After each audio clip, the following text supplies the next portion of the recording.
جب کوئی بندہ اللہ کی بات سنتا ہے اور صرف سنتا ہی نہیں بلکہ اس پر عمل بھی کرتا ہے تو اللہ اسے صرف ہدایت ہی نہیں دیتا بلکہ اپنی مخلوق کے دلوں میں بھی اس کی محبت اور عظمت ڈال دیتا ہے۔ حضرت عقبہ بن نافع رحمہ اللہ کے ساتھ بھی کچھ ایسا ہی ہوا۔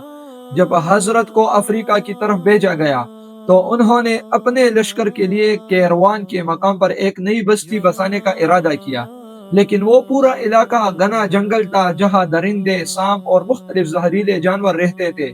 حضرت عقبہ بن نافع رحمہ اللہ اپنے چند ساتھیوں کے ساتھ آگے بڑھے، اللہ سے دعا کی، پھر بلند آواز میں فرمایا: اے درندوں اور زمین کی مخلوقات، ہم اللہ کے دین کی خدمت کے لیے یہاں اترنا چاہتے ہیں۔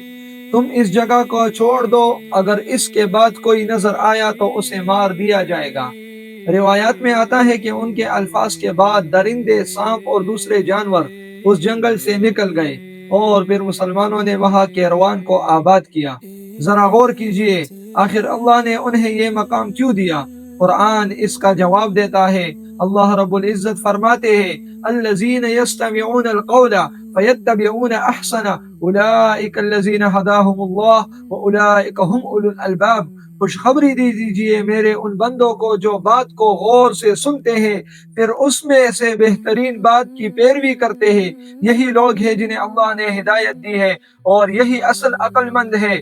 جب بندہ اللہ کی بات سنتا ہے اور اس پر عمل کرتا ہے تو اللہ اسے ہدایت دیتا ہے، اور جب اللہ کسی بندے سے راضی ہو جائے تو اس کی عزت اور قبولیت اپنی مخلوق کے دلوں میں بھی ڈال دیتا ہے۔